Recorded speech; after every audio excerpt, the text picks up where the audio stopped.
Oh, welcome back for another round of Rawcast AD. Quick update. Unfortunately, my wife was too tired to sit down and record the first official episode of the My Three Bitches podcast, but that's okay. She's had a crash course towards payday with all the hours she's been working, and goddamn do I feel for her. She said she was too tired. She was too tired. That was the end of the story. We watched TV instead. And it's all good. We'll get there. We'll get there. I'd rather her feel 100% feeling fun and goofy going into this podcast world than try to twist her arm moving forward with it. But that's the quick update on My Three Bitches. And, wow. Am I finding out that I'm very susceptible to getting lost inside my own head? It's been a struggle. In fact, just talking about this is a little bit dangerous because then it makes me think of what actually occurs when I almost slip and fall into the abyss within. Because just talking about it, it's like, well, let me think on this, and next thing you know, I wouldn't go as far as saying that I end up being in a catatonic state. But it's like there's the abyss inside your mind, and you're leaning up the glass like it's a zoo exhibit. And the only thing that's keeping you from tumbling into that abyss and possibly raising an eyebrow and a few concerns about the idea of the catatonic state and what that could mean along the mental aspect side of like schizophrenia and stuff like that. But I think for right now, I'm not quite in danger of the schizophrenia side.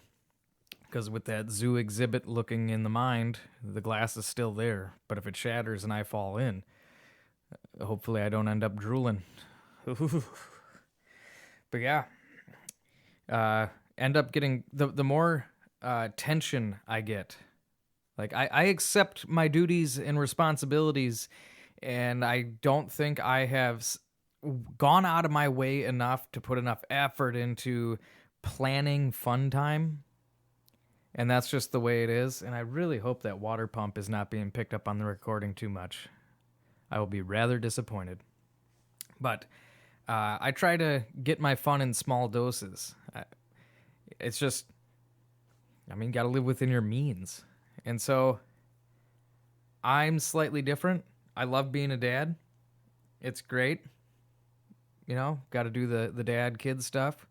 But when I don't get a break away from that enough to, like, plan my own fun.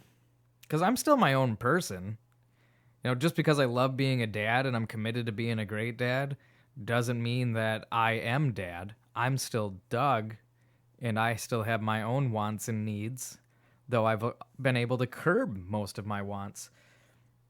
But over time, all work, no play, that whole chestnut, that whole ideal, that I get it. Over time, I can day in, day out, the grind, the hustle, the poopy diapers, the cooking, the cleaning,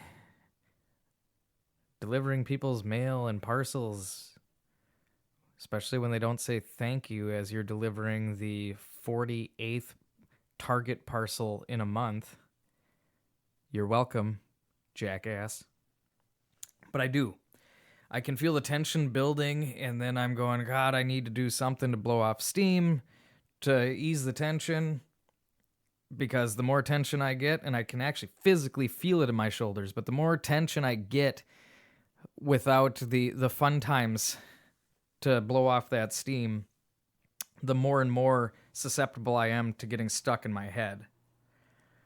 And I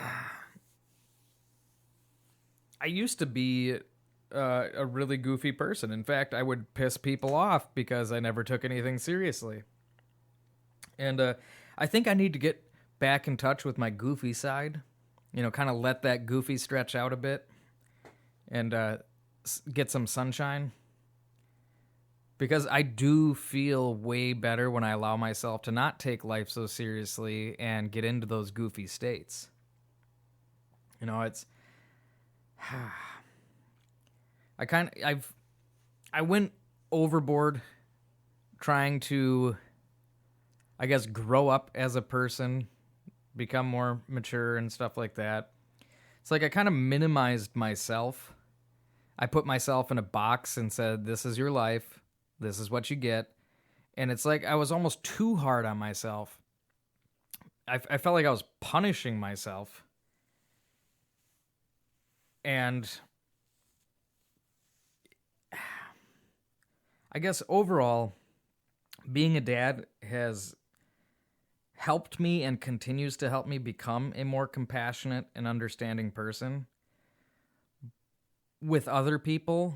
And I got to start reminding myself to take that positivity and let it blossom within. I know that's going to sound kind of weird or goofy to some of you, but if you self-loathe or self-hate too much, let a little self-love blossom up inside you. That's as far as I'm going with a blossoming inside you comment. Your mind can take it from here. But I end up being too hard on myself. Like trying to stick with an athletic plan or physical exercise so that I'm constantly in shape. No, I end up punishing myself. Mentally and physically. And it's got to stop, because then I enjoy life less. I may enjoy it for the sake of my children, try to make sure that they have fun, all that good stuff. But I mean, at times it feels like you got to put on a mask. I don't know, maybe that ties in with the depression, so be it, but I'm still managing it. This is me managing it, thinking it out, talking it out, feeling it out. And every day you got to keep practicing those constants, because it's not like one day you wake up and go, I've made it. You end up having to focus on this shit every goddamn day.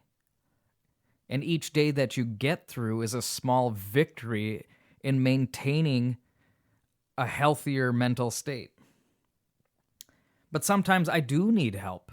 And though from time to time, and more often than currently, I wish that I could get some time away from my kids, more often than not, it's my kids that remind me to have fun and love life.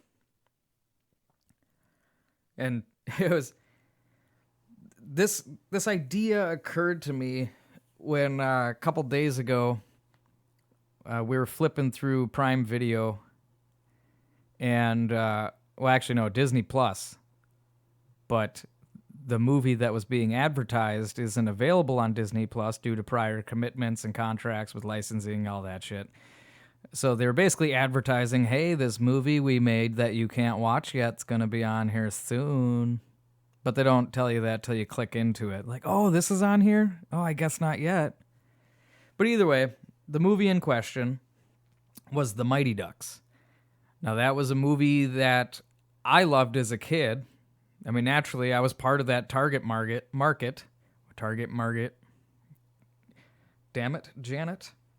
But I was the part of the target market for the Mighty Ducks movies. And so I loved them as a kid. And my oldest son, Odin, the 8-year-old? Yeah, he's 8. No, I'm just kidding. He's 8. He had loved those movies a couple years ago. Absolutely loved them. Watched them a dozen times. But apparently he had forgotten about them because he goes, oh, what's that movie about? I'm like, in my head, I go, how the fuck do you not remember the movie that you watched a dozen times 2 years ago? And out loud, I go, you don't remember this movie? You loved this movie. Here, we watched the trailer. Oh, yeah, I want to watch that, he goes. So we watched the movie. Now, this was a movie that was awesome to me as a child. It made me feel the ups and downs, the joys and disappointments of the story. And now watching it as an adult with my children, which they did love the movie enough that they asked to watch the second one right after it, and when we did so. But this last viewing of the Mighty Ducks kind of fucked me up a little bit. Because I'm sitting here watching this, and it's like, oh, God, I loved that as a kid. And then as the movie's progressing, like, I'm remembering how the movie made me feel as a child. And naturally, as an adult, the movie doesn't quite resonate with you as much as it does because everything in it is geared towards the kids that it's intended for. So I understand that. But I'm remembering how it made me feel and then reflecting back on myself saying, like, whoa, when did you become just a crabby asshole? You know, like, why are you here's this fun-filled, joyous movie that gets kids excited. You know, it shows you that hard work and perseverance, even though it's, doesn't focus on that too much. It's like, hey, we had fun as we got more organized, and now we're the best team in the world. That's the general idea, in my opinion. But no, for some reason, watching this movie just had me, like, feeling down in the dumps. I started getting caught up in my head and just couldn't shake it off. I mean, I didn't ruin the movie for my kids, but all three of them seemed to enjoy it. And I want to say it's Mighty Ducks 2. So by the end of Mighty Ducks 2, I'm going, oh my God, I need to enjoy life more. The happiness of life is up to me, and I'm failing myself in that regard. But on comes We Are the Champions by Queen at the close of, I think, Mighty Ducks 2. And my 2-year-old Hunter gets up and starts dancing, just slow dancing to Queen. And Odin and Gage, 8-year-old and soon to be 7-year-old, are just enthralled as these kids are sitting around a campfire and We Are the Champions plays. And as the song is done, I don't remember which of them said it, but they said, that song was awesome. And this kind of halfway snapped me out of my mental funk that I got myself into. I go, oh, you like that song? Well, you should check this out. Now, mind you, I had already somehow got myself into a Rush kick. So, I mean, it was Rush music nonstop for about 4 days. And my kids heard all that music, so they became fans of Rush within the past month or so. So now is my opportunity to show them Queen. So I pull up a live version of We Are the Champions. I know how this works. They just heard a song that they really liked, so now I'm going to show them the band that plays the song that they really liked, so they get to hear that song again while it's fresh in their minds. And that's how I get my foot in the door, to open up their minds to how cool the music of the 70s and 80s can be. And so we play We Are the Champions. Then, of course, we move through a bunch of them. I'm not going to list them all off, but, of course, you got to throw Bohemian Rhapsody in the mix, Killer Queen, I Want to Break Free, Bicycle Race. Again, said I'm not going to list them all because there's a long, long list, and unless I have it in front of me, I'm not going to remember them all off the top of my head right now without having a really long segment on silence for you. But the coolest part about this was, so my 2-year-old is swaying back and forth to We Are the Champions and slightly headbanging. And as we progress into more and more of the music, my 2-year-old Hunter comes up and grabs both of my hands, pulls me into the middle of the living room floor, and starts dancing with me. And this this was the coolest thing to me. Because that is what pulled me out of this mental funk. It got me to be goofy with my kids. Because here I am dancing with a 2-year-old and he's just having the greatest fucking time in the world, jamming out to Queen.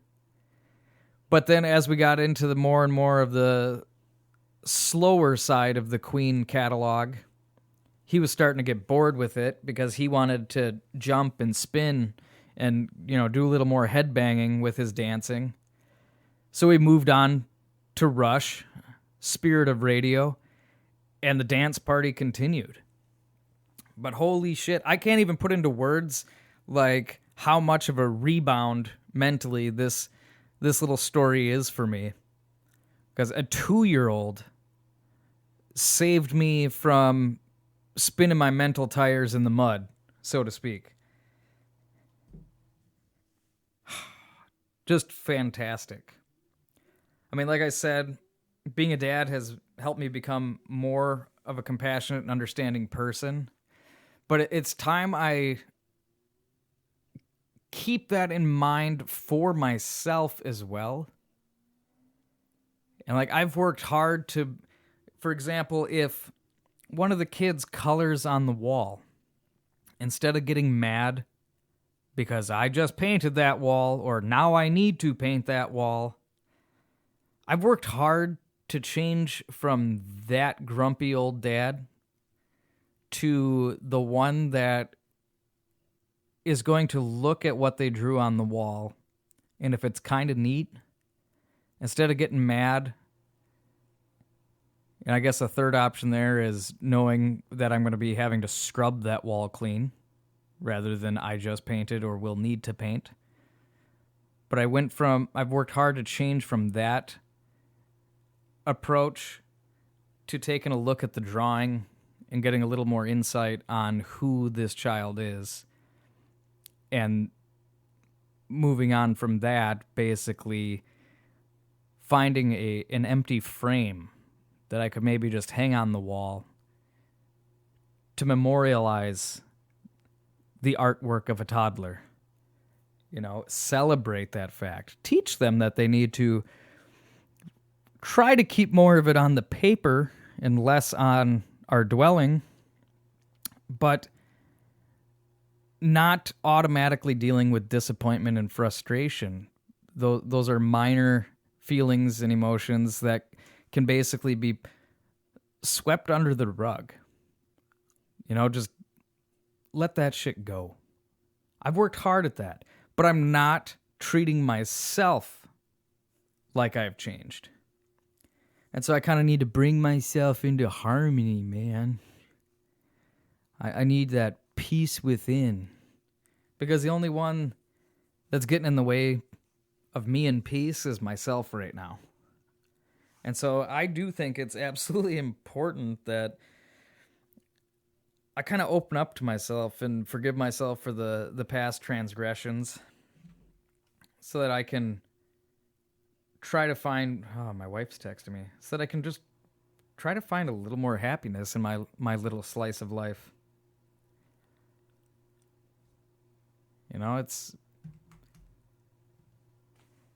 It's essential that you work on some self-care. And I'm not just talking about making sure you clip your nails on the regular. I'm not talking about making sure that you trim up the beard so you don't look homeless.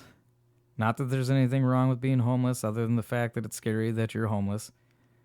People got compassion for y'all. But, external self-care is important. Clean home. Clean living. No drugs. Hold on, I need a sip of beer. But getting in touch with your emotions, your deeper feelings, and also keeping your mental habits in check to keep promoting that growth. I mean, no pain, no gain, but that doesn't mean you need to make yourself live a miserable life. Or at the very least, living a good life but making yourself feel miserable. It's just, I've done that to myself for so long. And like the idea of getting the My Three Bitches podcast going has me super excited. You know, having fun with my kids day in and day out. It's like, I constantly remind myself that one day they're going to move out. So, the way I look at it is the fun times are great. It's fun to talk about the fun times. I'm going to start talking about the fun times more often because I'm going to make a point to write that shit down, God damn it. It's too easy to go, haha, this is fun, and then a week later you go, wait, what the... God. Because I'm somebody where I remember more about how I feel than details. Unless it's a really fucking out there, punch you in the face type of story where it's too what the fuck for you to actually forget the intricacies of the story. But then on the flip side, looking at the negative shit, now, I've worked hard to be somebody who, instead of win or lose, it's win or learn. Because realistically, in life, the majority of us lose a lot more than when we can throw a slash in the W column. At least that's how I think about it. If you disagree, by all means, let's have some dialogue. But I've accepted that fact. You lose more often than you win by a very large margin.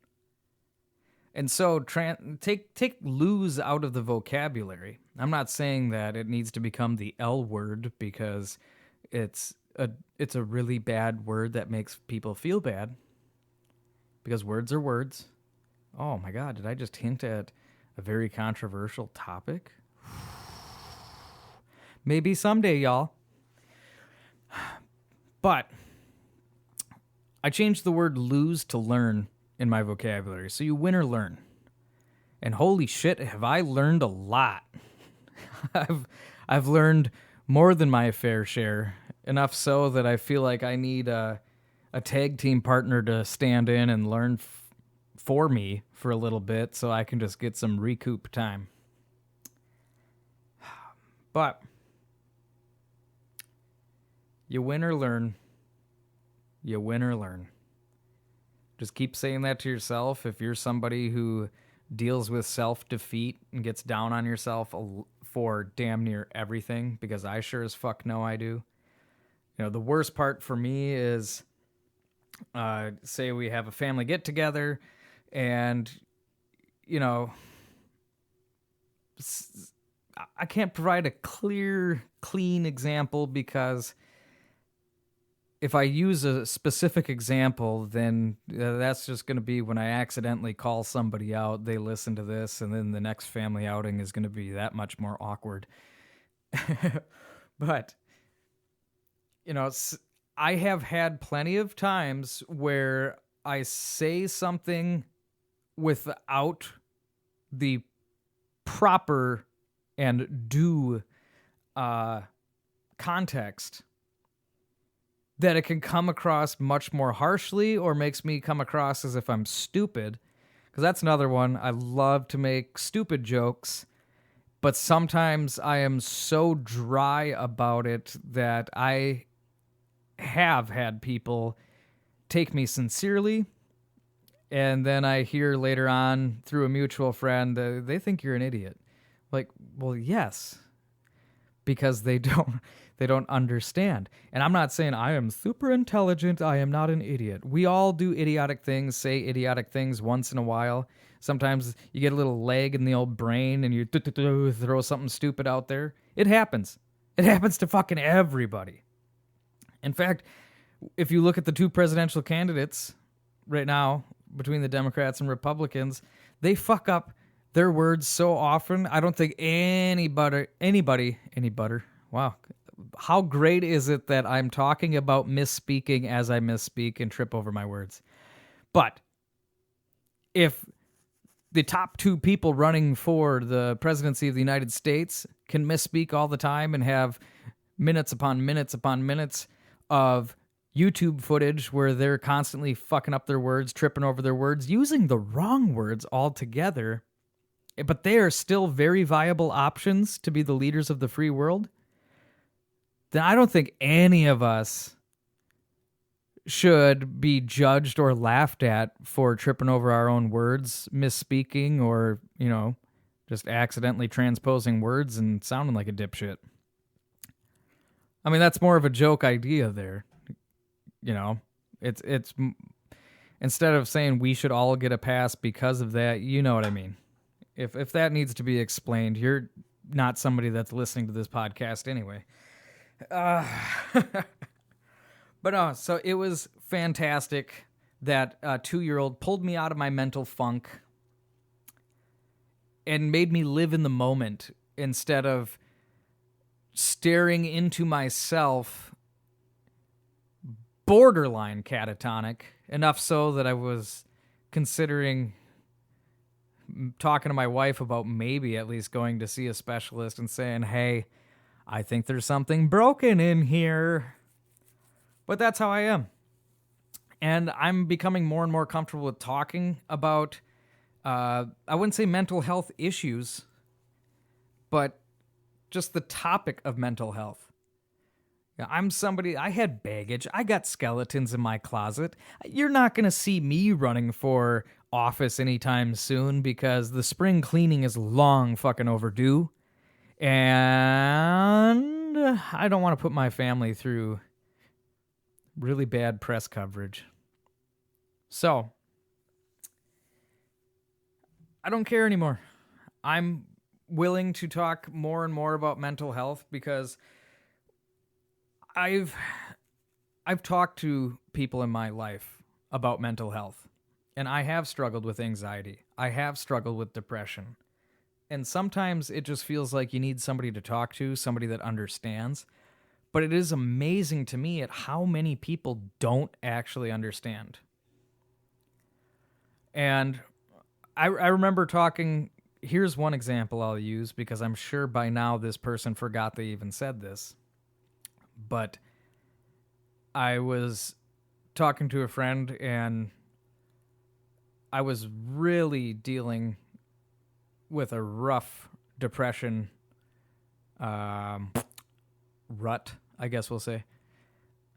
Just I was in the thick of it. And so I opened up and said, I'm just sorry to bring this up, but I'm just really struggling with depression right now. It's kicking my ass. And this person, gotta love him, said, don't we all? Well, that kind of comment, especially when the person in question does not have depression, it's not their fault that they don't understand, but that type of comment is just brushing the topic off. You're just brushing it off, moving on. And surprisingly, I've had 2 or 3 people over the years make comments similar to that. And it's not necessarily that it's like, oh, that's even more depressing because we need a safe space to be able to talk about these things. Like, no, it's just, to me, especially after becoming, every day working on becoming even more and more compassionate, because I don't give a fuck what anybody says on social media nowadays, society needs a little more compassion. And it's not a weakness to be kind, considerate, and compassionate. If you think those are weaknesses, go fuck yourself. Go fucking sit on a rhino horn. Something. I don't know. Wish I could have thought of something funnier to say there, but I don't have it. But yeah, it was a wake-up call for me to find people that at least understand what it's like to go through depression. And I am amazed at how few people in my life do have that understanding. Even one of my uncles when the subject was brought up, just sneered at me the entire time that I was talking about it. And this uncle will remain nameless. And luckily, we have a big enough family and I have so many uncles. It's going to be very hard even to do a process of elimination to figure out who the fuck it was that said this. Or acted this way, I should say. But yeah, the off-putting comments that I received during this discussion and the permanent sneer through the duration of the conversation, you could just tell that this person thought of me as a bitch. Like, look at this sad, self-centered bitch. And I was like, why am I even fucking talking to this person? So I stopped talking to them for a while. You know? But when you encounter people like that, it got... To me, it was personally frustrating because when I talk to people in real life, the majority of them, the vast majority of them, were very quick to brush you off, or they would let you, open up and talk about it, but they didn't take it seriously. In a couple circumstances, there were people that wanted to hear but just could not wrap their head around the idea of what crippling depression feels like. Like, well, why don't you just, try to get over it? Or what I can't stand, I just keep telling you things I can't stand. The worst one is, I'm really struggling with depression. Well, are you on medication? Like, Jesus, fuck, straight to the pills, man. If you are somebody who needs medication for your mental state, because I won't say mental illness, I think of them more as mental injuries than mental illness. An illness makes it seem like there's a cure, but there is no cure to these mental illnesses. If there was a cure, you wouldn't be taking medication every single day for the rest of your life.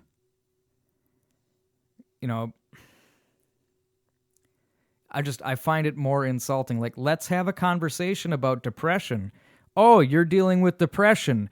Go talk to your doctor, not me, is the gist of what I'm getting from your words there. Especially when that's like the only thing you have to say about it. So I am somebody who, if it exists in life, it's natural.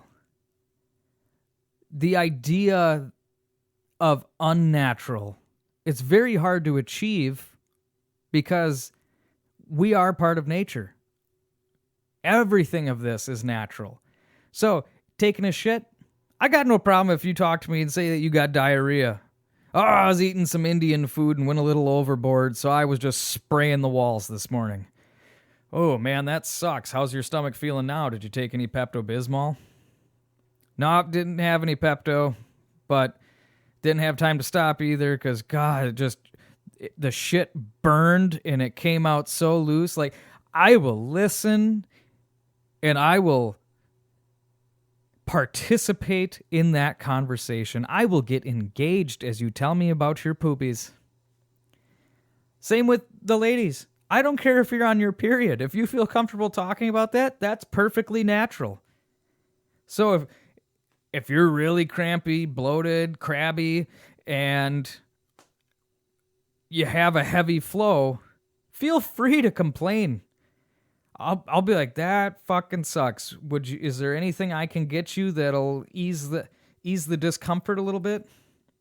These are all natural things. This idea that we need to go out in public. Oh, we got to have nice new clothes with a nice new haircut and a nice new vehicle. Like, what are you doing? You need everything to look prim, proper, nice because we want to, even on social media, we want to put out the vibe that our life is good, our life is great, everything's neat and organized, couldn't be better. But I think that's just, you can go ahead and make the shell look nice. You've heard the knight in shining armor?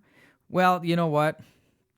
Back then, if you had shining armor because it was nice and pretty, that means it's not battle tested. It means you're a novice. It means that you did not earn the dents and scrapes and bloodstains on your armor. It means that you didn't actually fucking work for it. So why do we try so hard to make our lives seem superficially nice and neat and clean, shiny and new, when most of us are carrying around baggage? Most of us are carrying around some sort of mental injury. Some of us are struggling to process our emotions. Let's just be real with people. And that's kind of where I'm wanting to go with this. I would be more than happy to talk with people that are struggling with depression, try to form our own little tribe where we lift each other up so that we don't necessarily have to just feel alone, and the only person we talk with about depression is the person that's going to be throwing pills our way that are going to make us kind of balance out, but then life feels different. You know? That's just how I look at this shit. Like, if I talk to you about depression and you just basically brush it off, well, then I don't really want to fucking talk to you, because if we are friends, you are friends with me and you get the complete package. I don't know about you, friendly listeners, but I don't have friends where I just pick and choose parts of them that, like, I'm friends with them because of this, though I dislike this part of them. Because it's a complete package.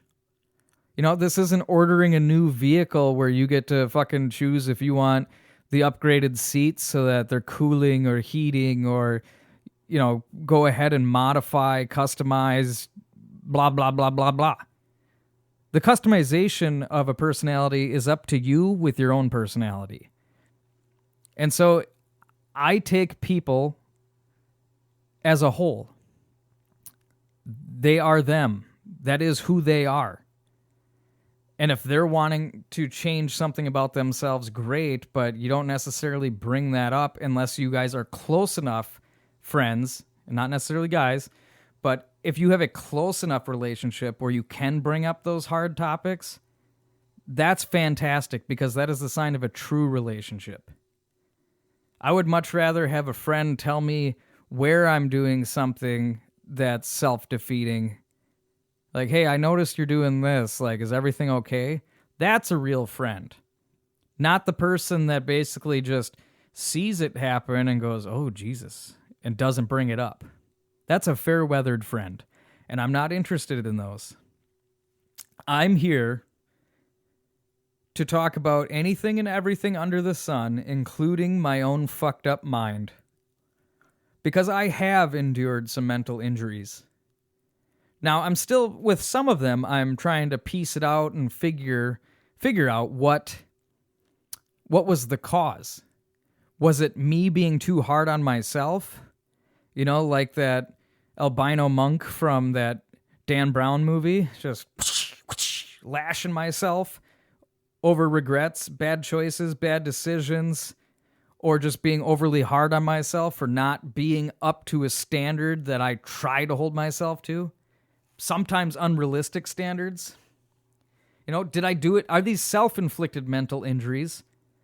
Or were they misunderstandings through social encounters, or just external environmental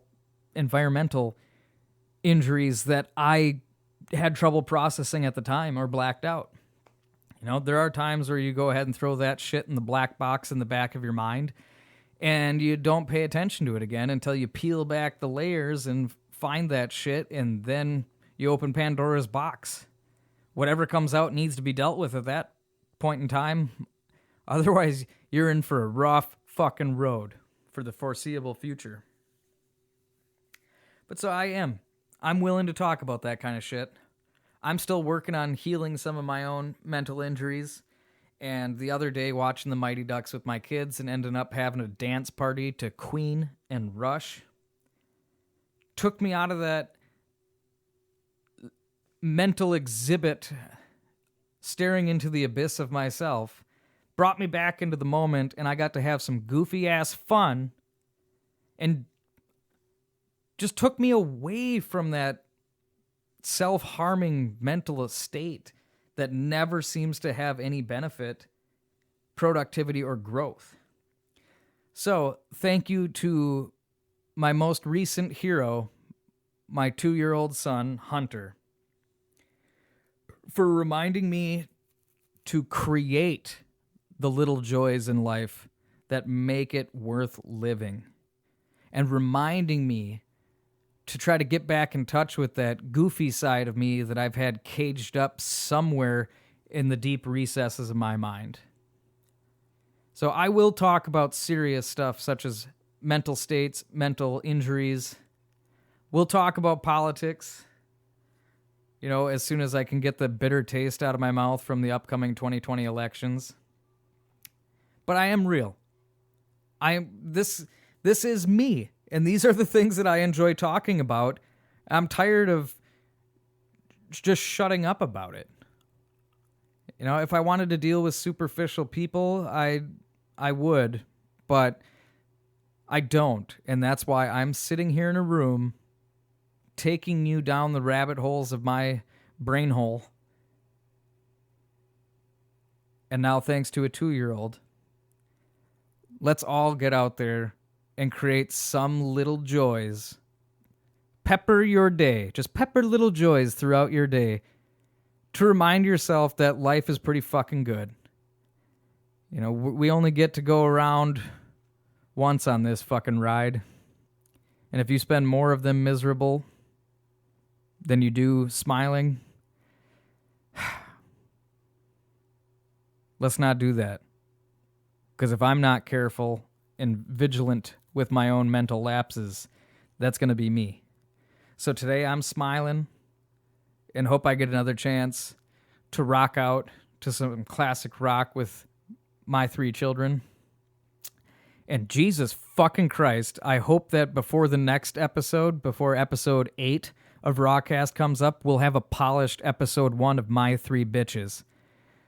But if you already have your days peppered with little joys, pass that shit on. Joy, pass to the left, motherfuckers. And you have a great day, because I am out. It's hot as fuck outside, and the kids are running through the sprinkler. It's time for this fat-ass dad to go waddle his way through the sprinkler. So make it a good one, motherfuckers.